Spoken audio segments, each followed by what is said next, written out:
बिस्मिल्लाहिर्रहमानिर्रहीम। अस्सलाम वालेकुम। मैं मुदस्सिर शाही एडवोकेट और आप देख रहे हैं लीगल इश्यूज।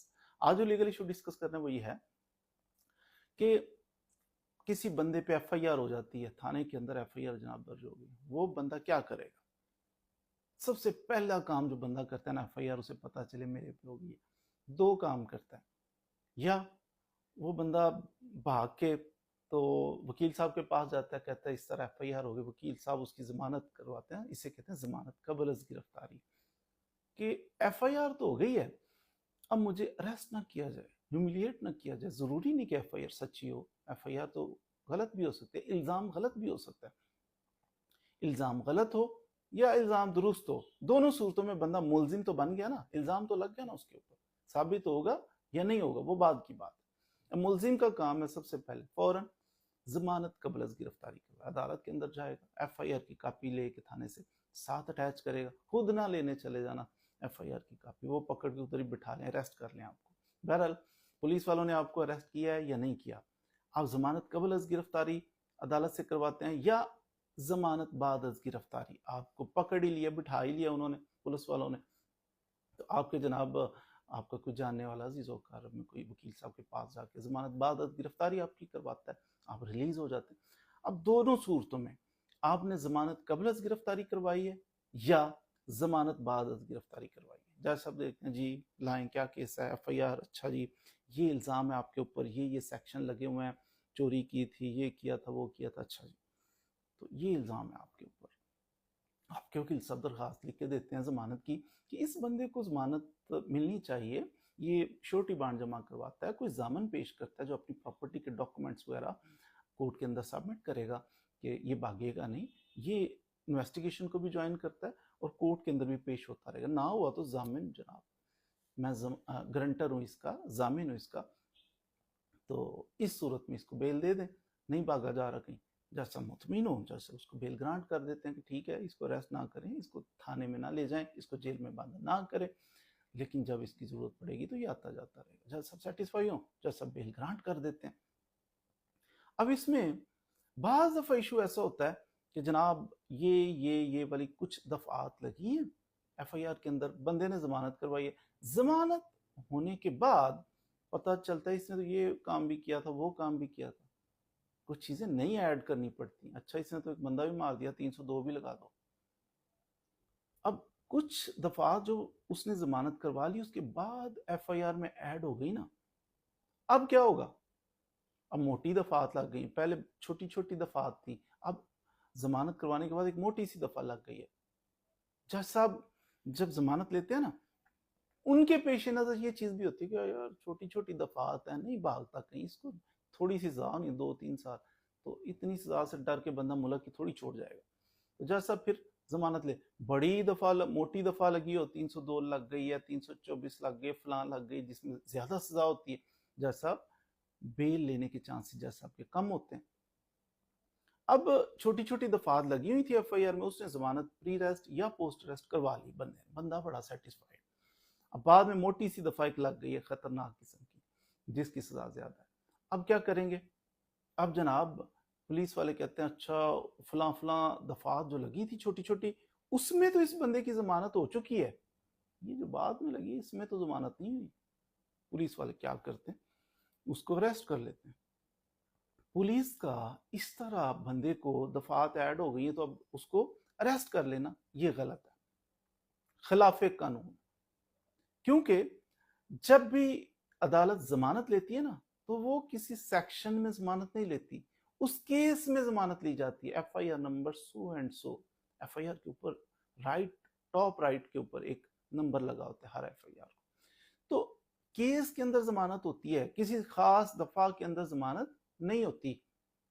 केस के अंदर जमानत जनाब उन्होंने जज साहब ने ले ली है, अब आप अरेस्ट नहीं कर सकते उस केस में। हाँ, अगर आप समझते हैं कि मोटी सी दफा लग गई है, जज साहब कभी भी इसकी जमानत ना लेते अगर ये पहले लगती, अब लग चुकी है। अब उसका हाल ये है कि कैंसलेशन मूव करनी चाहिए उसी कोर्ट में जिन जज साहब ने इस बंदे की जमानत ली है ना, उसके अंदर कैंसलेशन ऑफ बेल की पिटीशन दाखिल करें, एक एप्लीकेशन दे जज साहब को, कहें जज साहब हम आए आपके पास, इसकी आपने जमानत ले ली, जमानत नहीं बनती थी, देखिए इसमें नई ये दफा ऐड हो गई है, बड़ी मोटी सी दफा है, ये ऐड हो गई है। तो अब ये हीनियस किस्म का ऑफेंस है, इस बंदे की जमानत नहीं होनी चाहिए, इसको अरेस्ट होना चाहिए। फिर जज साहब अगर सेटिस्फाई हो आपकी बहस से तो जज साहब फिर उसकी जमानत को कैंसिल कर देते हैं। जमानत कैंसिल हो जाए फिर पुलिस वाले उसको अरेस्ट कर सकते हैं, इन्वेस्टिगेशन होगी, मामला जो भी आगे चलेंगे। तरीकाकार मैंने अर्ज कर दिया कि कभी भी किसी बंदे की जमानत हो तो उसको अरेस्ट नहीं किया जा सकता, अगर करना है तो उसका तरीकाकार भी मैंने अर्ज कर दिया कि कैंसिलेशन मूव करें, बेल कैंसिल करवाएं और उसके बाद फिर सिलसिला आगे चलेगा। इसमें लेटेस्ट एक जजमेंट भी है कि अगर बंदा जमानत करवाए और जमानत होने के बाद कोई दफा ऐड हो जाए तो नई दफा ऐड होने से बंदे को अरेस्ट नहीं करना चाहिए जब तक कैंसिलेशन ना हो। ये जजमेंट थी 2024 PCRLJ और पेज था इसका 1568 आई थिंक सो। तो 1568 जो है ये इसका सफ़ा नंबर है जिसके ऊपर आप उसको डिटेल से पढ़ें। वहाँ कोर्ट ने ये होल्ड किया कि नई दफ़ा ऐड होने से उस बंदे की ज़मानत पे कोई असर नहीं पड़ता। उम्मीद है आज आपने नई दफ़ात ऐड होने से क्या इफेक्ट होता है क्या नहीं होता उसके बारे में कुछ ना कुछ मालूमात हासिल कर ली होंगी। मज़ीद वीडियोस के लिए हमारे साथ रहिए। Thank you very much. बिस्मिल्लाहिर्रहमानिर्रहीम, अस्सलाम वालेकुम। मैं इब्रार अहमद मेहर एडवोकेट। दो मुख्तलिफ सवालात के ऊपर बात करेंगे। नंबर 1 तो ये कि क्या पुलिस ऑफिसर किसी मुलजम की जमानत मंजूर कर सकता है या नहीं कर सकता, और दूसरा सवाल हमारा ये होगा कि अगर पुलिस आपका केस खराब कर देती है तो फिर आप क्या कर सकते हैं या आपको क्या करना चाहिए। तो सबसे पहले मैं रिक्वेस्ट करूंगा कि अगर आप कानून के किसी भी टॉपिक से मुतल्लिका सवाल पूछना चाहें तो व्हाट्सएप के ऊपर मैसेज कर सकते हैं, और अगर बात करना चाहें, सवाल पूछना चाहें तो पाकिस्तानी टाइम के मुताबिक रात 8 बजे से लेकर 10 बजे तक व्हाट्सएप के ऊपर कॉल करके सवाल पूछ सकते हैं। अच्छा जी, सवाल यह है कि क्या पुलिस ऑफिसर किसी मुलजम की जमानत मंजूर कर सकता है कि नहीं कर सकता। देखिए, अक्सर लोगों को इस बारे में पता नहीं होता। वो लोग तो यही समझते हैं ना कि अगर किसी के खिलाफ FIR का अंदराज हो जाएगा तो वो क्या करेगा, वो अदालत के पास जाएगा, अपनी बेल बिफोर अरेस्ट दायर करेगा, या वो मैक्सिमम क्या करेगा, हाई कोर्ट के पास चला जाएगा। लेकिन अक्सर लोगों को भी इस बात का नहीं पता, और अक्सर पुलिस वालों को भी इस बात का नहीं पता होता कि उनके पास भी ये इख्तियार मौजूद है कि वो किसी भी मुलजम की जमानत मंजूर कर सकते हैं। लेकिन पुलिस वालों को अक्सर तो ये पता नहीं होता कि उनके पास ये इख्तियार है कि नहीं है। लेकिन अक्सर ऐसा होता है कि उनको पता तो होता है लेकिन वो अपनी इस इख्तियार का इस्तेमाल नहीं करते। फर्ज कर लें कि किसी मुलजम के खिलाफ कोई FIR हुई है। FIR दो किस्म की हो सकती हैं। एक तो FIR के ऊपर लगे हुए जराइम को अगर देखा जाए तो काबिल जमानत भी हो सकती हैं, नाकाबिल जमानत भी हो सकती हैं। तो पुलिस ऑफिसर के पास इख्तियार मौजूद है कि वो काबिल जमानत जराइम में भी जमानत मंजूर कर सकता है और नाकाबिल जमानत जराइम में भी जमानत मंजूर कर सकता है। जिस तरह से एक कानून है ना कि सेशन कोर्ट जमानत ले सकता है, हाई कोर्ट जमानत मंजूर कर सकता है, सुप्रीम कोर्ट जमानत मंजूर कर सकता है। जिस तरह जिस कानून के तहत सेशन कोर्ट, हाई कोर्ट या सुप्रीम कोर्ट के पास यह इख्तियार मौजूद है कि वो किसी भी मुलजम की जमानत मंजूर कर सकता है, बिल्कुल इसी तरह पुलिस ऑफिसर के पास भी इख्तियार मौजूद है कि किसी भी मुलजम की, चाहे वो काबिल जमानत उसके खिलाफ जुर्म लगा हो या नाकाबिल जमानत लगा हो, तो पुलिस ऑफिसर किसी भी मुलजम की जमानत मंजूर कर सकता है, उससे मुचलका वसूल कर सकता है, उसको छोड़ सकता है, उसको बेगुनाह कर सकता है, उसको डिस्चार्ज कर सकता है। ठीक है। अब दूसरा सवाल यह आएगा कि अगर पुलिस आपका केस खराब कर देती है, यानी कि फर्ज कर लें कि आपने किसी मुलजम के खिलाफ या कुछ मुलजमान के खिलाफ एक FIR का अंदराज करवाया लेकिन पुलिस ने आपके केस को बर्बाद कर दिया।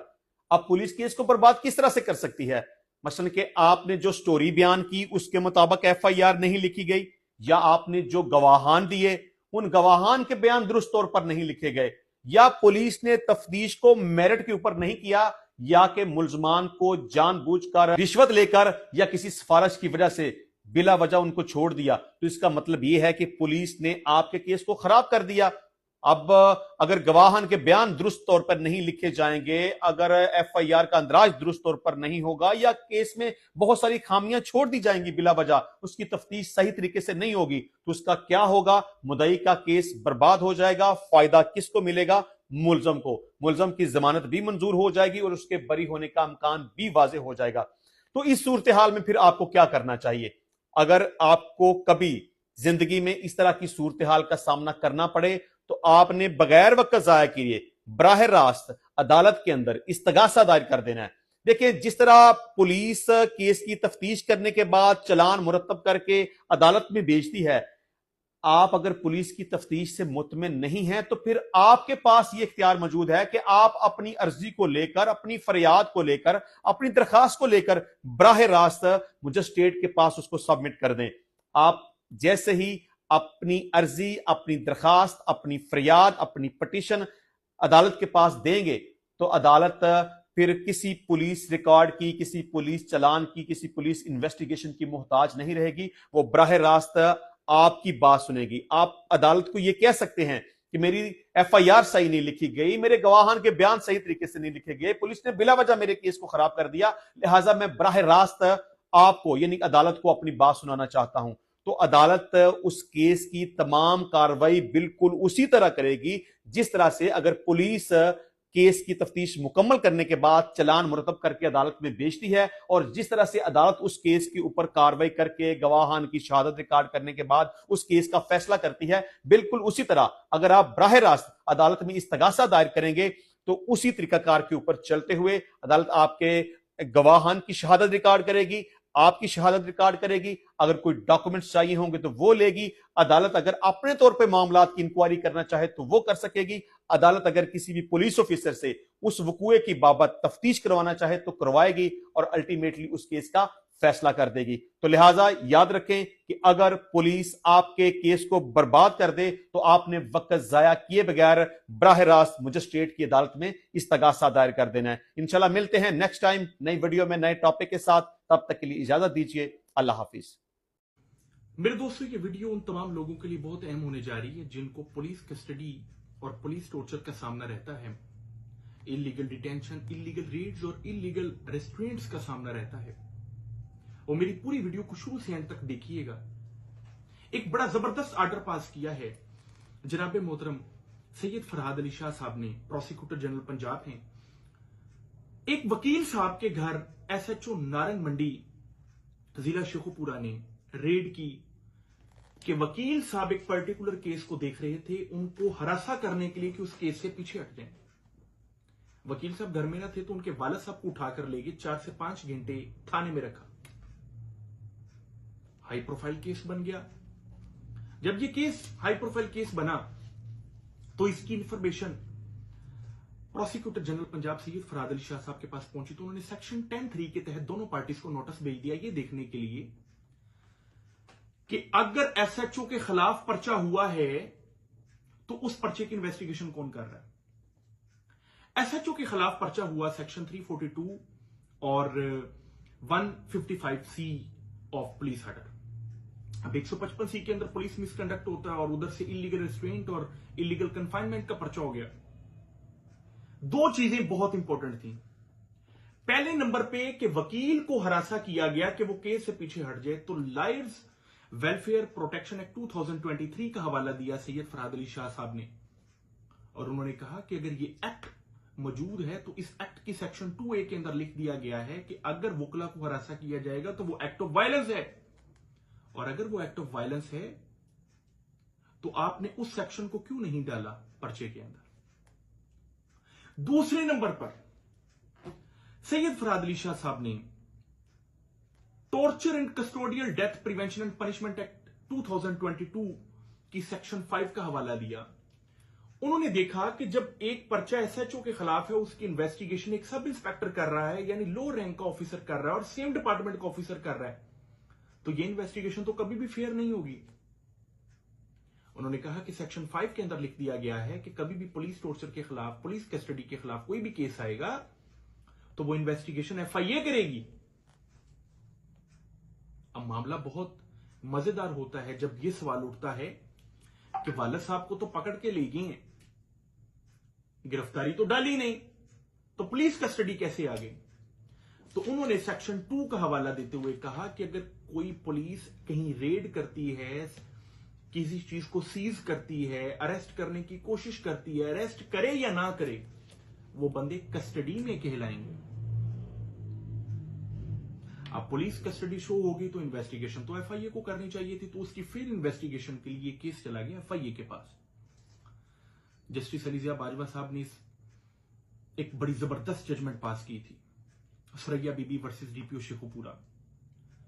सैयद फरहाद अली शाह साहब ने जस्टिस अलीजिया बाजवा साहब की उस जजमेंट का रेफरेंस देते हुए कहा कि जब कभी भी पुलिस टॉर्चर का केस आएगा, कस्टोडियल डेथ का केस आएगा, कस्टोडियल टॉर्चर का केस आएगा, तो उस केस की इन्वेस्टिगेशन एफआईए करेगी, पुलिस नहीं करेगी।